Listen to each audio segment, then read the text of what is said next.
Bismillahirrahmanirrahim. Assalamualaikum warahmatullahi wabarakatuh. Alhamdulillah rabbil alamin. Wassalatu wassalamu ala asyrafil anbiya'i wal mursalin wa ala alihi wa ashabihi ajma'in. Amma ba'du. Ikhwani wa akhwati fillah rahimani wa rahimakumullah. Insyaallah kita akan lanjutkan kembali membahas buku berkenalan dengan bahasa Arab. Dan sekarang kita akan membahas bab kelima, masih di langkah pertama ya. Antum buka halaman 21. Bab 5, mengenal 5 kelompok isim. Ada 5 kelompok isim yang penting untuk diketahui agar kita bisa membuat kalimat dengan baik dan benar. Ya, jadi sebelum kita membahas tentang bagaimana caranya menyusun kata demi kata menjadi kalimat, maka kita perlu mengetahui 5 kelompok isim ini terlebih dahulu ya, agar kita nanti bisa membuat kalimat dengan tepat ya, sesuai dengan kaidah bahasa Arab. Yang pertama ya, kelompok isim yang pertama dikenal dengan istilah isim ghairu munsharif ya. Al-ismu ghairul munsharifi, yaitu isim yang tidak boleh ditanwin ya. Padahal kan isim kaidahnya ya, ketika dia tidak diberi alif lam, maka dia harus diberi tanwin. Tapi ternyata ada beberapa isim yang tetap tidak boleh ditanwin meskipun dia tertulis tanpa alif lam, yang dikenal dengan istilah isim ghairu munsharif ya. Ada beberapa illat atau alasan yang menyebabkan sebuah isim tidak boleh ditanwin ya. Ada belasan alasan yang insyaallah akan kita pelajari secara bertahap ya, di tingkatan-tingkatan selanjutnya. Di antaranya yang terpenting di sini ada 3 alasan yang antum harus hafalkan di tingkat pemula ini. Ya, saya berikan cukup 3 saja supaya mudah dalam mempelajarinya. Yang pertama, ilat yang pertama atau alasan yang pertama adalah nama wanita. Jadi kalau kita membaca nama wanita tidak boleh ditanwin, seperti misalnya Khadijatu ya, Khadijatu, bukan Khadijatun, tapi Khadijatu. Aisyatu, Aisyah ya, Aisyatu. Zainabu, Maryamu. Ya, ini tidak boleh ditanwin. Alasannya karena nama wanita. Kemudian yang kedua, nama laki-laki yang berakhiran tak marbutah ya, seperti misalnya Hamzatu, Talhatu, Muawiyatu, Usamatu. Enggak boleh ditanwin. Nama laki-laki yang berakhiran tak marbutah. Kemudian nama yang berakhiran alif nun, seperti misalnya Ridwanu, Marwanu, Salmanu, Utsmanu. Ini 3 alasan yang harus kita hafalkan. Ada catatan tambahan ya, isim ghairu munsharif jika diawali oleh huruf jar, maka harokat akhirnya menjadi fathah ya, bukan kasrah. Ingat ini baik-baik. Ya, sebelumnya kita sudah mengetahui ya, apabila sebuah isim diawali oleh huruf jar, mestinya dia harokat akhirnya harus dikasrah. Ya, tapi isim ghairu munsharif sedikit beda. Ya, dia bukan di kasrah tapi di fathah. Ya, misalnya min Khadijata, dari si Khadijah, ila Hamzata, kepada Hamzah, li Ridwana, untuk Ridwan. Ya, beda dengan isim yang lainnya yang selain isim ghairu munsharif. Ya, misalnya masjidun, min masjidin. Jadi ini antum harus ingat ya. Kemudian kelompok isim yang kedua dan ketiga sekaligus, yaitu isim muzakkar dan isim muannas. Isim muzakkar ya, al-muzakkaru adalah isim yang berjenis laki-laki. Dan isim muannas, al-muannasu adalah isim yang berjenis wanita. Untuk bisa membedakannya, kita harus kenali terlebih dahulu kelompok isim muannas. Selain kelompok muannas, bisa digolongkan ke dalam kelompok isim muzakkar. Ya. Jadi untuk mengenali isim muzakkar dan isim muannas, kita harus kenali kelompok muannasnya. Jadi kita pegang ya ciri-ciri muannas, ya ciri-ciri kewanitaan pada sebuah isim. Kalau nggak ada ciri-ciri muannas, maka bisa kita kelompokkan ke dalam kelompok isim yang muzakkar. Ini kaidah dasar yang harus kita pegang ya di tingkat pemula ini. Yang termasuk kelompok isim muannas dalam bahasa Arab adalah sebagai berikut. Yang pertama, manusia atau hewan yang berjenis kelamin wanita. Ya, jadi untuk makhluk hidup ya yang memiliki jenis kelamin, ya kita lihat jenis kelaminnya. Seperti misalnya imra'atun, wanita, ya jelas ini adalah muannas. Bintun, anak wanita, jelas muannas. Baqaratun, sapi betina, juga muannas. Naqatun, unta betina, juga muannas. Ya, kemudian yang kedua, nama yang digunakan untuk wanita, ya Khadijatu, Aisyatu, Zainabu, Maryamu. Ya, ini termasuk muannas, ya nama wanita termasuk muannas.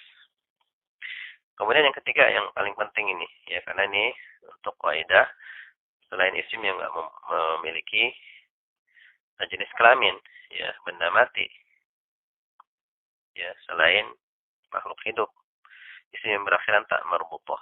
Ya, isim yang berakhiran tak marbutah. Jadi tak marbutah itu bisa dikatakan sebagai ciri-ciri muannas ya. Imsahatun misalnya, penghapus. Maktabatun, perpustakaan. Jawalatun, sepeda motor. Sayyaratun, mobil. Kemudian ada catatan nama laki-laki yang berakhiran tak marbutah tetap digolongkan ke dalam kelompok isim mudzakkar. Ya, meskipun ada tak marbutahnya, tapi kalau nama laki-laki ya tetap dikelompokkan muzakkar. Ini penjelasan ringkas tentang isim muzakkar dan isim muannas. Nanti di tingkat lanjutan akan ada penjelasan tambahan. Untuk pemula cukup ya difahami apa yang sudah dijelaskan di sini. Kemudian kelompok 4 dan 5 ya adalah isim nakirah dan isim ma'rifah. Ya, isim nakirah, an-nakirah itu adalah isim yang penunjukan bendanya belum tertentu, masih umum. Ya, sedangkan isim ma'rifat adalah isim yang penunjukan bendanya sudah tertentu, jelas benda yang dimaksud. Contoh isim nakirah misalnya rajulun, seorang laki-laki, masih umum. Laki-laki yang mana? Ya wallahu a'lam. Pokoknya seorang laki. Tapi kalau ar-rajulu, laki-laki itu ya sudah tertentu. Laki-laki yang dimaksud sudah dikhususkan. Laki-laki yang dimaksud itu masuknya isim ma'rifat. Ya, cara membedakannya ialah dengan terlebih dahulu kita mengenali kelompok isim ma'rifat. Ya, jika tidak termasuk ke dalam kelompok isim ma'rifat, maka bisa kita masukkan ke dalam kelompok isim nakirah. Jadi untuk membedakan isim ma'rifat dan isim nakirah, yang kita pegang adalah isim ma'rifatnya. Kalau untuk muzakkar dan mu'annas, yang kita pegang mu'annasnya, ciri-ciri mu'annas. Menurut orang Arab, yang termasuk ke dalam kelompok isim ma'rifat adalah yang pertama nama. Baik nama orang, nama kota, atau nama negara. Ya, atau mengingat tiga ini dulu saja ya, nama orang atau nama kota, nama negara. Itu ma'rifat. Seperti Muhammadun, nama orang, ya Jakarta, nama kota ya, Indonesia, itu nama negara. Tapi yang akan sering kita gunakan di sini nama orang, ya. Yang kedua yang sangat penting ya untuk diingat bahwasanya isim yang berawalan alif lam itu isim ma'rifat. Ya, isim yang berawalan alif lam termasuk isim ma'rifat.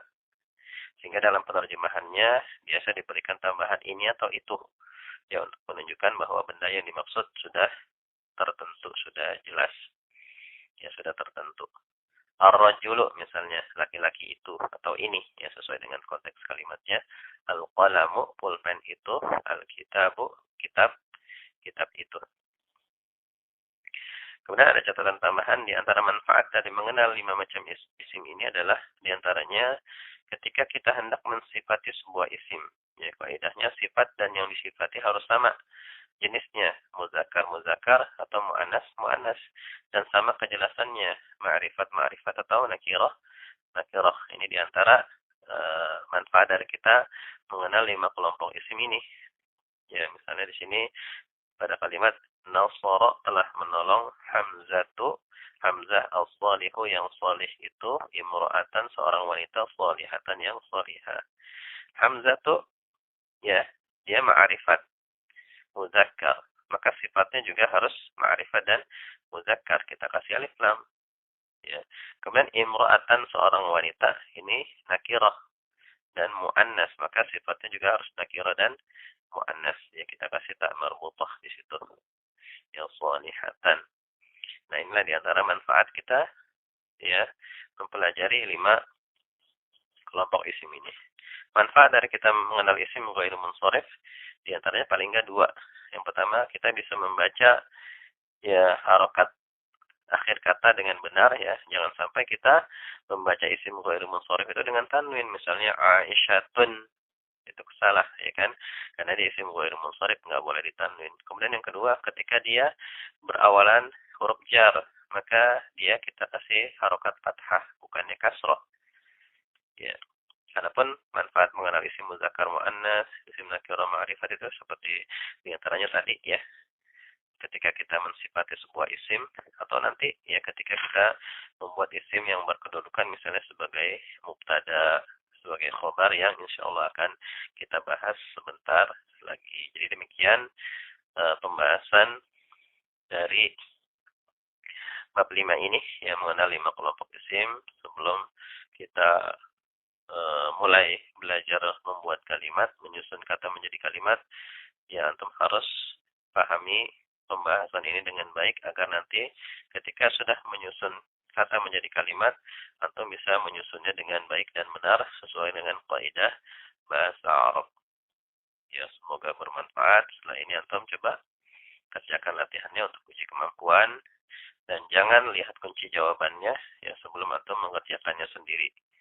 Ya agar belajarnya lebih berkesan. Ya, wallahu a'lam bishawab. Subhanakallahumma wa bihamdika asyhadu an la ilaha illa anta astaghfiruka wa atubu ilaik. Assalamualaikum warahmatullahi wabarakatuh.